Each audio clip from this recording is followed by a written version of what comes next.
Hey guys, tonight we're stepping back in time, way back, to the dust and clang of ancient Rome. You've seen the movies, right? The gleaming armor, the heroic charges, the triumphant parades. It all looks pretty magnificent, doesn't it? Well, tonight we're peeling back that polished veneer and taking a long, hard look at what it really meant to be a Roman soldier. Forget the glory for a second, because the truth is, if you were around back then, signing up for the legions probably meant a life of unimaginable hardship, constant danger, and a statistical probability that you probably wouldn't live to tell many tales.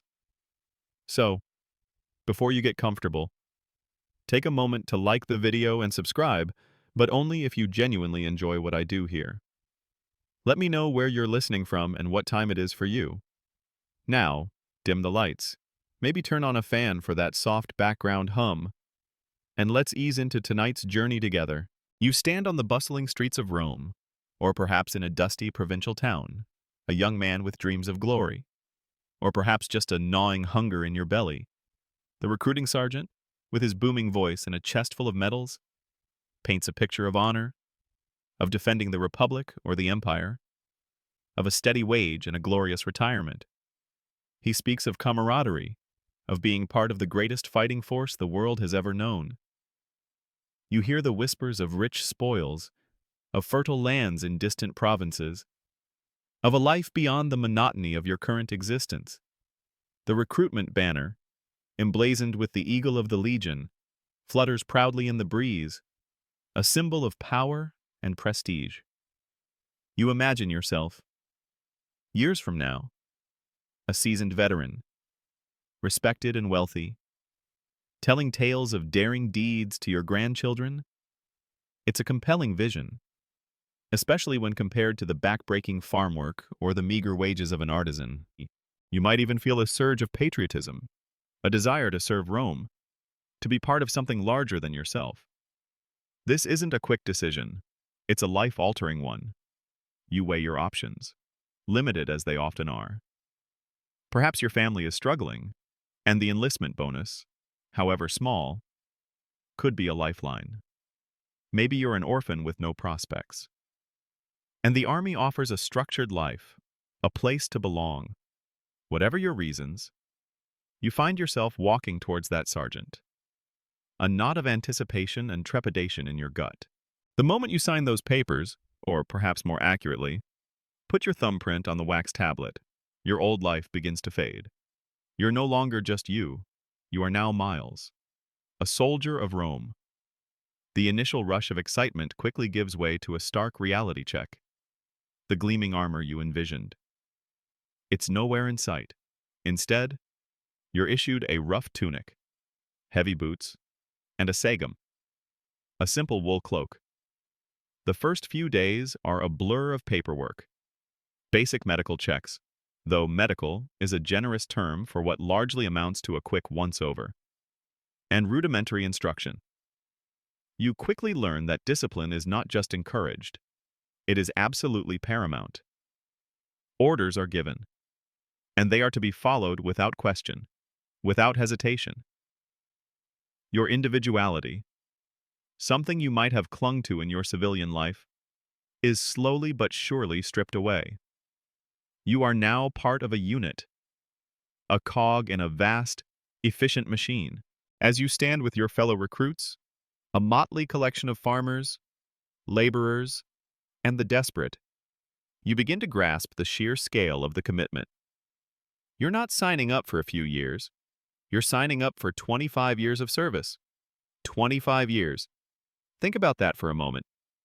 In an age where the average life expectancy was significantly lower than today, this was often a commitment for the majority, if not the entirety of your adult life. Many of your peers will not see the end of their service. Disease, accident, and of course, battle will claim countless lives. The Grim Reaper is a constant, unwelcome companion on this journey. You hear hushed rumors of men who tried to desert, of the brutal punishments meted out to those who dared to break their oath.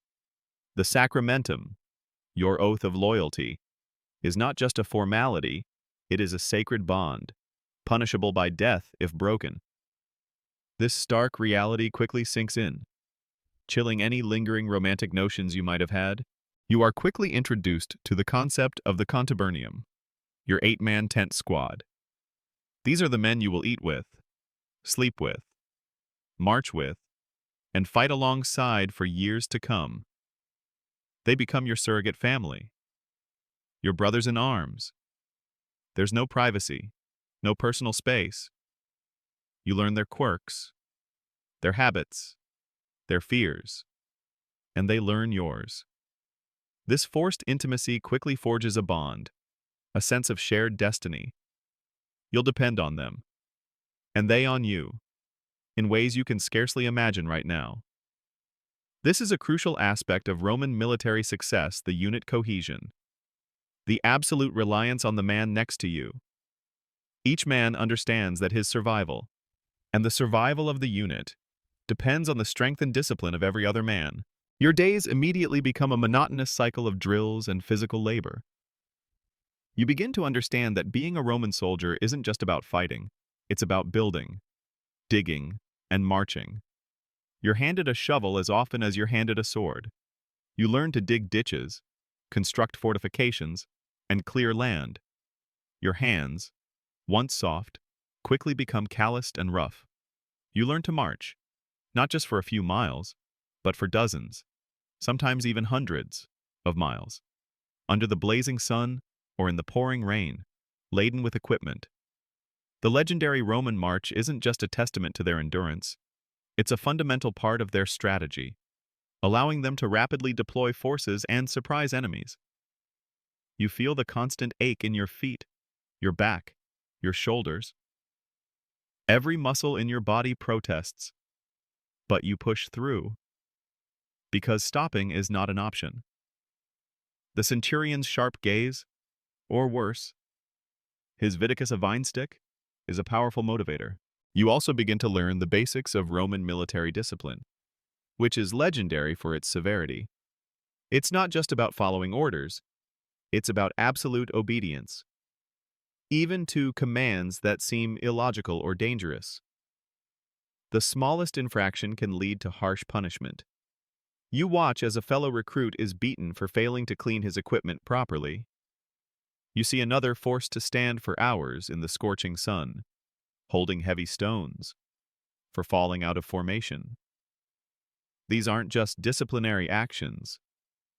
They are lessons, hammered home with pain and humiliation, designed to forge a compliant, unthinking fighting machine.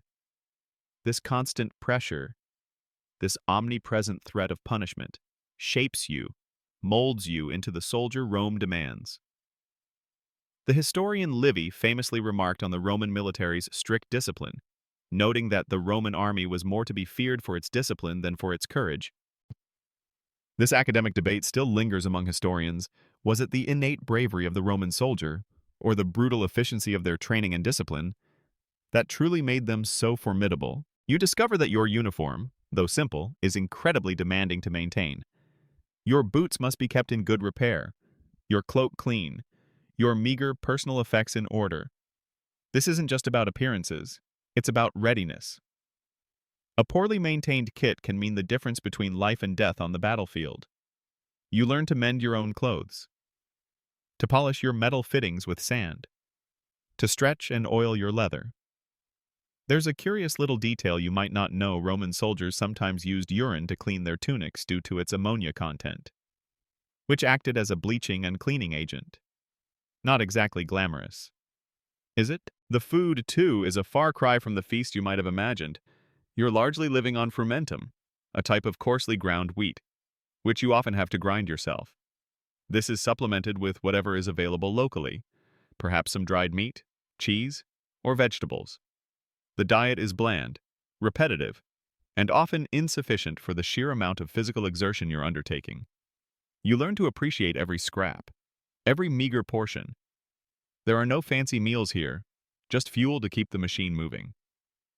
This basic sustenance is a stark reminder that your life is no longer your own. It belongs to the legion, and its purpose is to serve the needs of the army.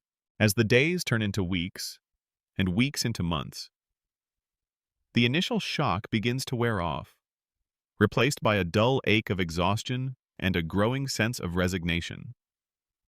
You start to internalize the commands, to anticipate the next drill, to fall into the rhythm of military life.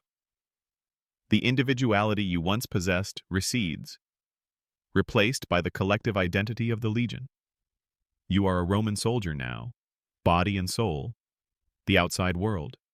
Your family, your old friends, begin to feel distant, a fading memory. Your world shrinks to the confines of the camp.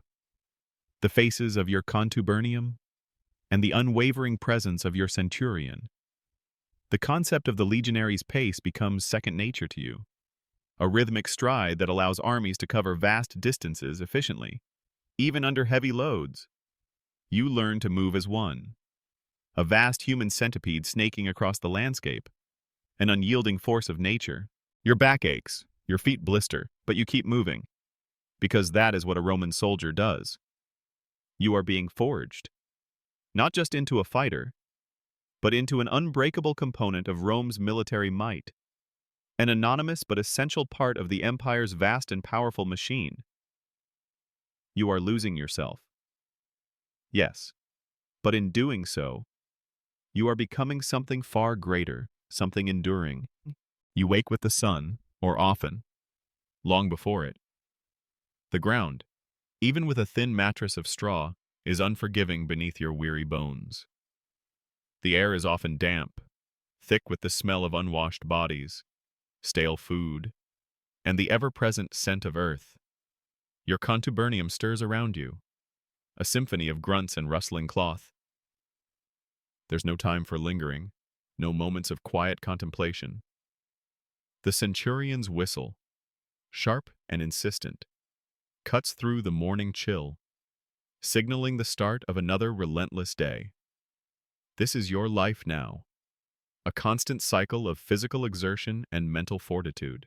Your day immediately launches into the rigors of Roman military training. This isn't like any physical activity you've ever known. It's designed to break you down and then rebuild you, stronger, faster, and utterly obedient. You begin with seemingly endless circuits of marching, often with heavy packs. You might carry your sarcana, a personal pack that could weigh upwards of 60 pounds, containing your tools, rations, spare clothes, and a host of other essentials. It's not just about covering distance, it's about maintaining formation, discipline, and a steady pace. Even when your legs scream in protest and your shoulders ache with the weight, you learn the Roman stride, a disciplined march of precisely 5 Roman feet per step, at a pace that could cover 20 miles in just 5 hours. Imagine that, day after day, week after week, your body becomes a finely tuned machine, accustomed to sustained effort. Then comes the weapon training. You're not immediately handed a sharp gladius. Instead, you train with wooden swords and wicker shields, often twice the weight of their real counterparts. This is designed to build strength and endurance. You learn the basic thrusts and parries, the shield techniques, the formations. Every movement is drilled into you until it becomes second nature, an automatic reflex. You practice the testudo formation, where soldiers lock their shields together to form a tortoise-like shell, an almost impenetrable defense against missiles. You learn to throw your pilum, the heavy javelin designed to pierce enemy shields and armor, often bending upon impact to render it useless to the enemy. The training is brutal, repetitive, and often involves full contact sparring, albeit with blunted weapons. You take hits, you give hits, and you learn quickly that hesitation can be fatal. Beyond individual combat, you spend countless hours on unit cohesion drills. The Legion's strength isn't just in individual prowess, but in its ability to act as a single, coordinated entity. You practice forming lines, rotating ranks, advancing, and retreating in perfect synchronicity. The commands are shouted, often in Latin, even if you're a recruit from a distant province. You learn to respond instinctively to bugle calls, drum beats, and the sharp cries of your centurion. The emphasis is on maintaining formation at all costs, even under simulated attack. If one man breaks rank, the entire line can be compromised, and the consequences can be dire. This relentless focus on unit integrity fosters an unbreakable bond among your fellow soldiers. You learn to trust them with your life, because in battle, your life will literally depend on their ability to hold the line. But training isn't just about fighting. It's about the sheer physical labor that underpins every Roman campaign. You are as much an engineer as you are a warrior. Every evening, if on the march, you learn to build a fortified camp from scratch. This isn't a suggestion. It's an absolute requirement for every legionary. As soon as you arrive at a new location, often after a grueling march, you immediately begin the arduous task of digging ditches fossa and constructing a rampart agger around the perimeter. You fell trees, cut turf, and carry heavy loads of earth. Then come the vallum, the sharpened stakes driven into the top of the rampart. Within hours, a fully defensible camp, complete with gates and watchtowers, rises from the ground. This provides protection against surprise attacks and a base of operations. This engineering prowess is one of the less glamorous but profoundly important aspects of Roman military success. Historians still debate the exact methodology for building these camps so quickly, but the consensus is that the sheer discipline and collective effort of every soldier were key. Your hands, once soft, are now permanently calloused and scarred. Blisters are a common affliction, quickly popping and reforming. You quickly learn to ignore the constant aches and pains, pushing through the fatigue. Sleep, when it comes, is often deep and dreamless. A brief respite before the next day's grind. The concept of personal comfort is a distant memory. You are perpetually dirty, covered in dust, sweat, and often mud. The Roman army didn't prioritize hygiene in the modern sense. And while efforts were made to access water, a truly clean feeling was a rare luxury. You learn to live with the constant itch of your wool tunic, the chafing of your equipment, and the pervasive smell of unwashed bodies. Punishment for infractions, even minor ones, is swift and brutal. You see firsthand the consequences of laziness or disobedience. A common punishment is being forced to stand guard for extended periods, or worse, being beaten with the centurion's viticus for a perceived lack of effort or attention. The psychological impact of this constant threat is immense. It instills a deep-seated fear of failure and an unwavering commitment to obedience.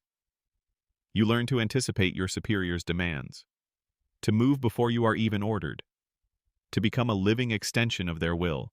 There's a curious historical detail about Roman training.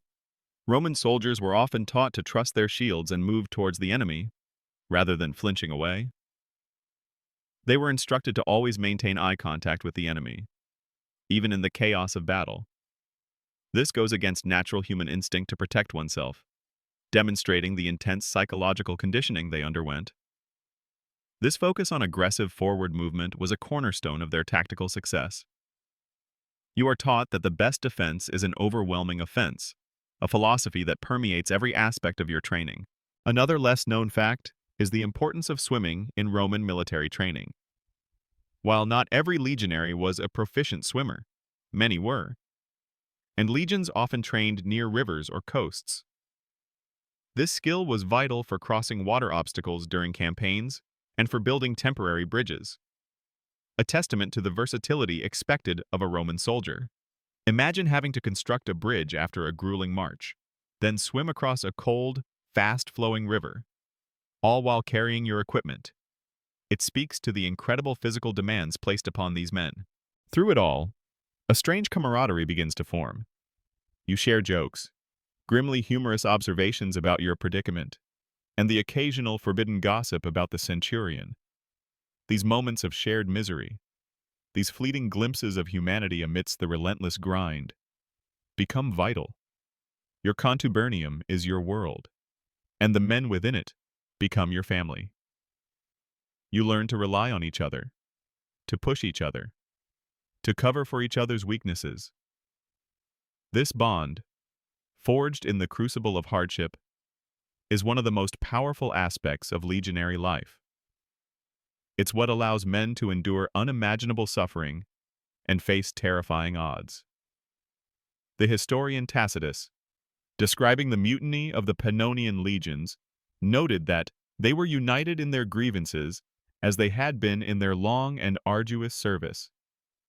This illustrates the deep bonds that could form, even in defiance. The training schedule is relentless, often lasting from dawn until dusk, with only short breaks for meals. There are no weekends, no holidays. Every day is dedicated to perfecting your skills, building your endurance, and reinforcing discipline. You practice complex maneuvers, learn basic Latin commands, and internalize the hierarchy of command.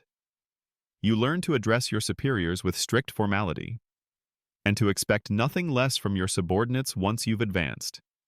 You are taught the signa, the standards of the legion, which are revered as sacred objects, representing the very soul of the unit. You learn that protecting the eagle standard, even with your life, is the ultimate duty. Losing a standard in battle was a profound dishonor, a stain on the legion's reputation that could take decades to erase. You might find yourself wondering, during those dark, cold nights in the tent, what drove you to this life? The romantic notions have long since vanished, replaced by the stark, unvarnished reality of being a Roman soldier. But a subtle shift has occurred within you. You are no longer the naive recruit who signed up weeks or months ago. You are harder, tougher, more resilient. Your body is a machine, your mind focused on survival and obedience. You are becoming a true legionary, a testament to the brutal, yet incredibly effective, training methods of the Roman army. The soft edges of your civilian life have been worn away, replaced by the sharp, unyielding core of a warrior. The sun rises again, a familiar enemy against the dust and the sweat. Your muscles ache, a perpetual companion you've learned to ignore, but today is no different from yesterday, and tomorrow will likely be much the same. You are no longer just a recruit. You are a fully integrated part of your contubernium, your 8-man tent group.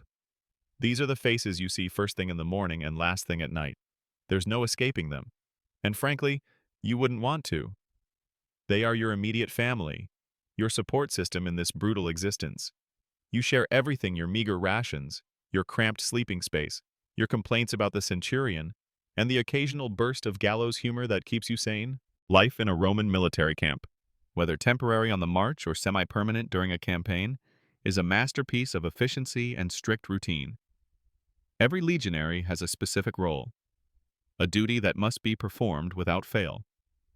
You might be assigned to guard duty, a cold, often boring, but critically important task that demands unwavering vigilance. Hours stretch endlessly in the dark, your senses strained, listening for any unusual sound, any hint of approaching danger. The responsibility weighs heavily. A lapse in your attention could mean the lives of your comrades, or perhaps you're on fatigue duty, a euphemism for backbreaking manual labor. This could involve digging more ditches, felling trees for timber, repairing sections of the rampart, or hauling supplies from the nearest river or settlement. The work is relentless, often performed under the watchful eye of a whip-cracking optio or a stern centurion. Cleanliness, while not always achievable in the modern sense, is a constant struggle. You're expected to keep your personal equipment meticulously clean and in good repair. Your tunic, though rough and often patched, must be presentable. Your boots are regularly oiled and inspected. Even your modest personal belongings, perhaps a small pouch containing a few coins or a lucky charm, must be kept orderly within your shared tent. There's no room for clutter or disorganization in the confined space of a contubernium tent. This constant emphasis on order and readiness reinforces the discipline ingrained during your training. A curious detail you might not know, Roman soldiers would often share their razors and personal grooming tools, passing them around the tent as a communal resource, which, in hindsight, probably wasn't the best idea for preventing the spread of skin infections. Meals are simple, functional affairs. Your primary staple is fermentum, wheat that you often grind into flour yourself using a small hand mill shared by your unit. This coarse flour is then mixed with water to make a kind of porridge or a hardtack biscuit, sometimes cooked over a small fire. Meat, when it's available, is usually dried or salted. Vegetables are scarce, usually limited to whatever can be foraged or purchased locally, which often isn't much. You learn to eat quickly, efficiently, and without complaint. The food is fuel, nothing more. You're constantly hungry, even after a meal. And you quickly develop a deep appreciation for any extra rations or unexpected additions to your diet. The concept of eating for pleasure is a distant memory. This stark reality contrasts sharply with the popular image of lavish Roman banquets. For the common soldier, life was about subsistence. The lack of personal space is a constant presence.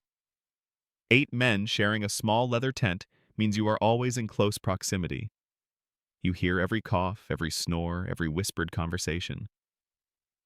Privacy is a luxury that simply doesn't exist.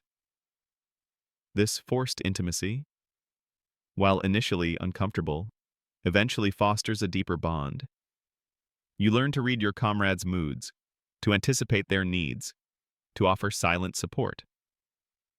Arguments are inevitable, of course, but they are usually quickly resolved, because animosity within the contubernium is a weakness the unit cannot afford. Your survival depends on cooperation.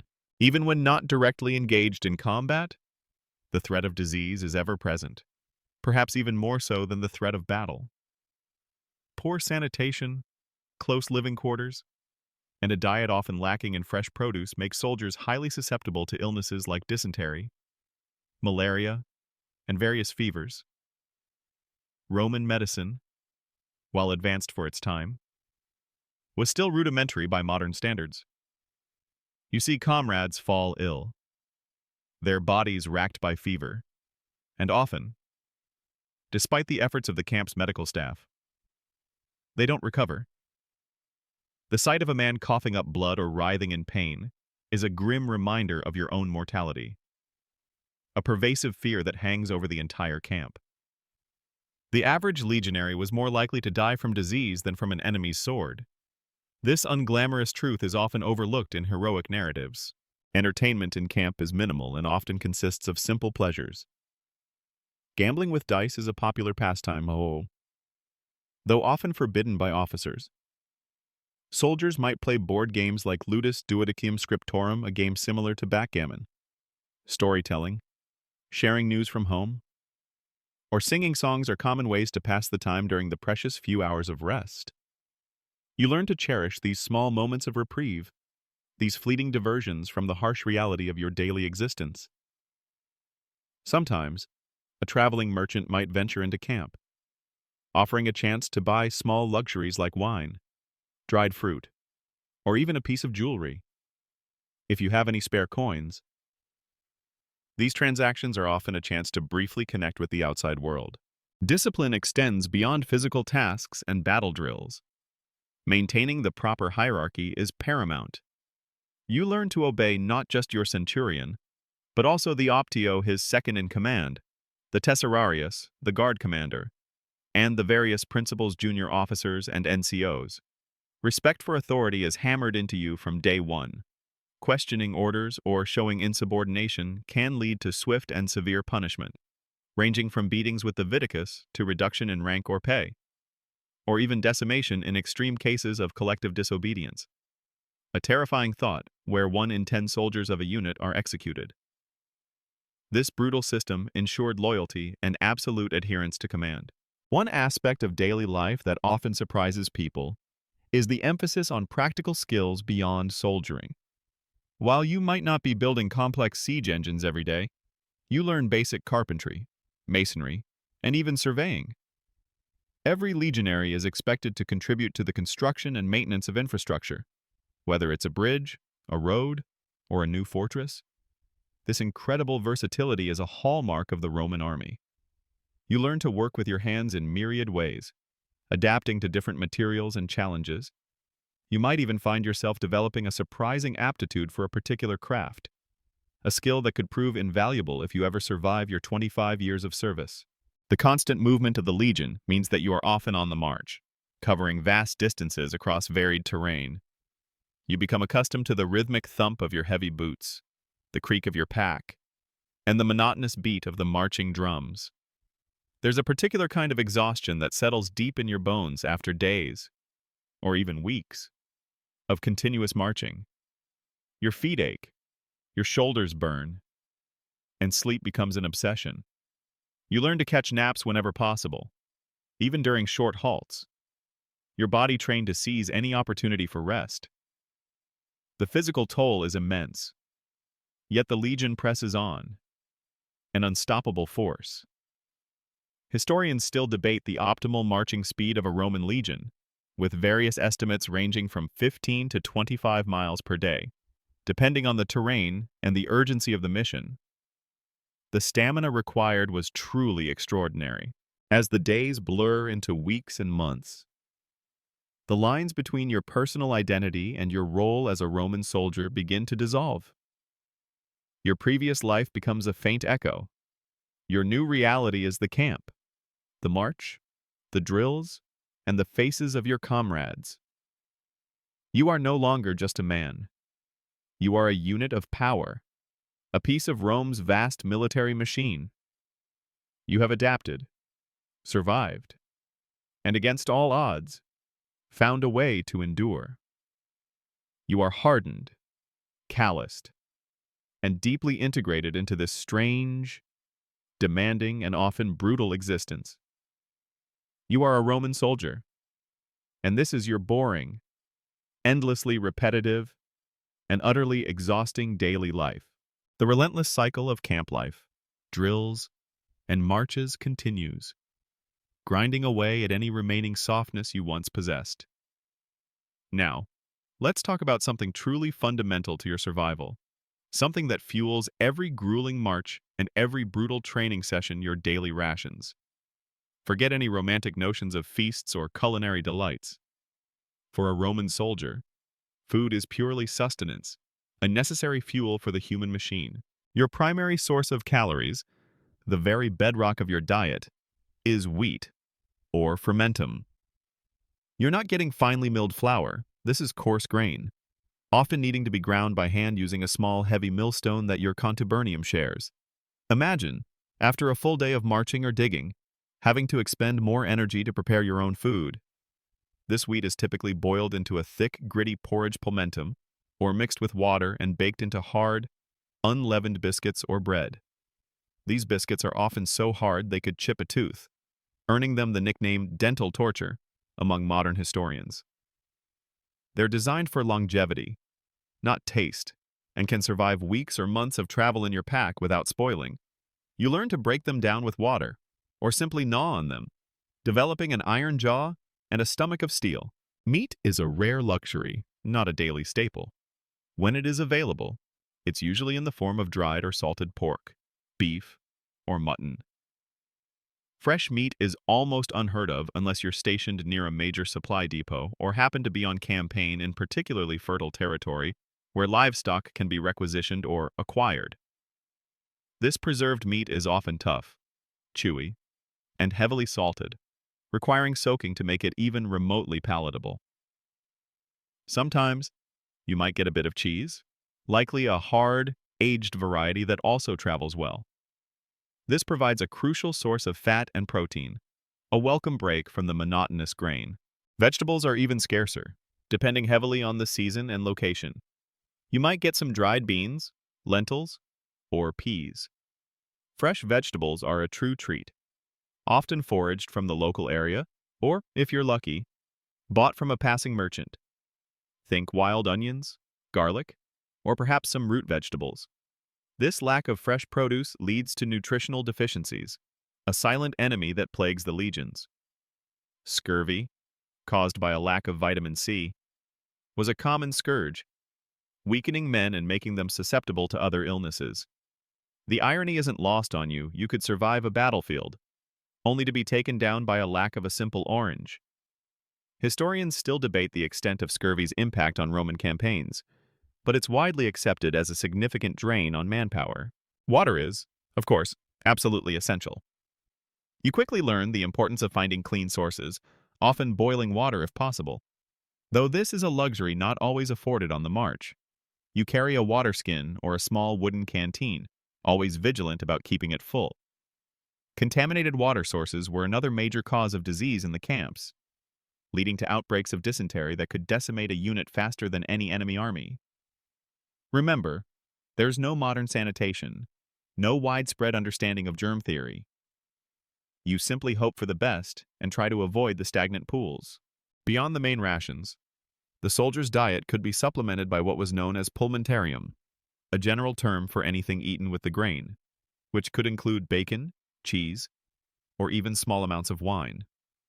Wine, often watered down to make it last longer and to prevent intoxication, was a common beverage, providing calories and a small morale boost. It was also seen as a safer alternative to potentially contaminated water in some regions. While not an everyday luxury, small amounts of olive oil might be available, offering much-needed fats. The preparation of food is a communal effort within your contubernum. You take turns grinding the grain, fetching water, and tending the small cooking fire. There's an unspoken agreement, a shared understanding that everyone contributes to the collective survival. You develop simple, repetitive methods for cooking, designed for efficiency and minimal fuss. The flavors are bland, the texture is often tough, but it's fuel, and that's all that matters. You learn to suppress your appetite for anything beyond basic sustenance. Imagine the psychological impact of this diet. Day after day, the same gritty porridge, the same tough biscuit, the same salted meat. There's no variety, no pleasure, just the constant dull ache of hunger and the need to consume enough to keep your body moving. It's a constant reminder of your place in the military machine, a cog that needs to be fueled to perform its duty. This unappetizing reality is a far cry from the image of the well-fed, robust Roman citizen. For the legionary, survival was about quantity and sustenance, not quality or taste.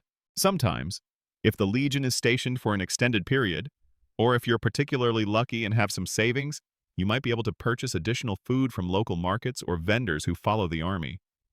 These are rare opportunities to taste something fresh, something different, perhaps some fruit, a bit of bread baked in a proper oven, or even a small portion of roasted meat. These moments are cherished, providing a brief respite from the relentless monotony of your military diet. A strange, less-known fact is that some Roman camps had small bakeries, not just to prepare bread for the soldiers, but also to train them in baking, ensuring they could produce their own food even in isolated outposts. The amount of food you consume is directly linked to the amount of energy you expend. On a march, you might eat more, your body burning through calories at an alarming rate. During a siege or a long campaign, rations might be cut, leading to periods of severe hunger. You learn to conserve your strength, to measure your movements, to make every calorie count. The constant feeling of being slightly underfed is a normal part of your existence. This dietary hardship also contributes to the overall wear and tear on your body. Weakened by poor nutrition, you are more susceptible to the array of diseases that constantly threaten the camp. A small wound, if your immune system is compromised by lack of proper food, can fester and become life-threatening. The cycle is grim. Poor food leads to weakened bodies, which leads to illness, which leads to death or discharge. The Roman army, for all its might, was constantly battling the invisible enemy of disease and malnutrition. The debate among modern nutritionists about the optimal diet for a highly active individual often points out just how deficient the typical Roman soldier's diet was by today's standards, emphasizing their incredible endurance despite these limitations. So, as you chew on another hard biscuit, your teeth aching, your stomach rumbling, you understand that this isn't just about putting food in your belly. It's about discipline, endurance, and survival. It's about fueling the machine of the Roman Empire, one meager, unappetizing mouthful at a time. The boring truth of a Roman soldier's diet is that it was designed for efficiency and logistics, not for comfort or health, a testament to the harsh realities of ancient warfare. You've endured the endless marches, the monotonous drills, and the unappetizing rations. Now, let's consider the extensions of your very being, the objects that define you as a legionary and are often the difference between life and death, your tools of war, and your personal equipment. This isn't just a collection of items, it's a meticulously chosen, expertly crafted, and incredibly heavy burden that you carry every single day. First, there's the iconic gladius, your primary weapon. This isn't a long, elegant sword like those carried by Celtic warriors. The gladius is a short, double-edged thrusting sword, typically around 20-24 inches long. It's designed for close-quarters combat, for punching through armor and ribs, not for sweeping, slashing movements.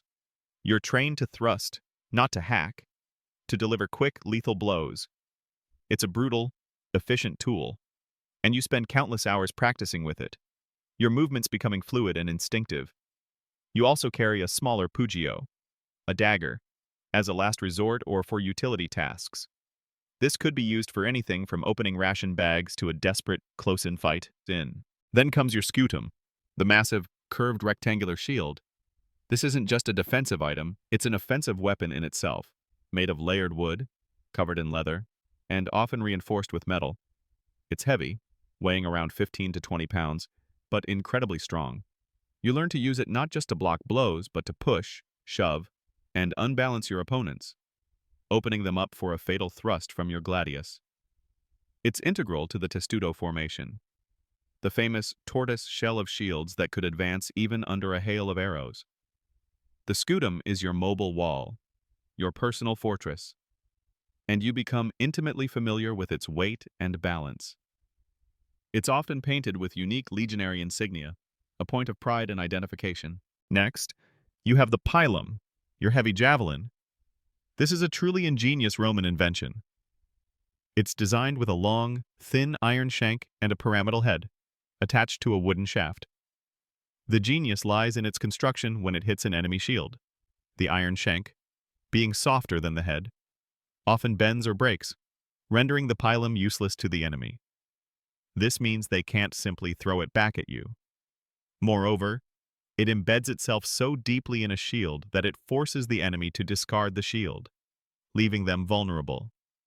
You're trained to hurl this weapon with accuracy and force, often letting loose 2 pila before closing for hand-to-hand combat. Imagine the psychological impact of hundreds of these heavy javelins raining down on an enemy formation, shredding their defenses before the legionaries even reach them. The precise trajectory and range of the pilum are still debated among historians, but its effectiveness is undeniable. Your armor is perhaps the most defining piece of your kit. Depending on the era and your rank, this could be lorica segmentata, the segmented plate armor, or lorica hamata, chainmail. Lorica segmentata is perhaps the most iconic, with its overlapping iron plates fastened with leather straps and bronze buckles. It offers excellent protection against cuts and thrusts, especially to the torso. However, it's also complex, prone to rusting, and requires constant maintenance. Lorica hamata, while offering less direct protection against heavy blows, is more flexible, durable, and easier to repair. Regardless of the type, your armor is heavy, hot, and restrictive, especially during long marches or in battle.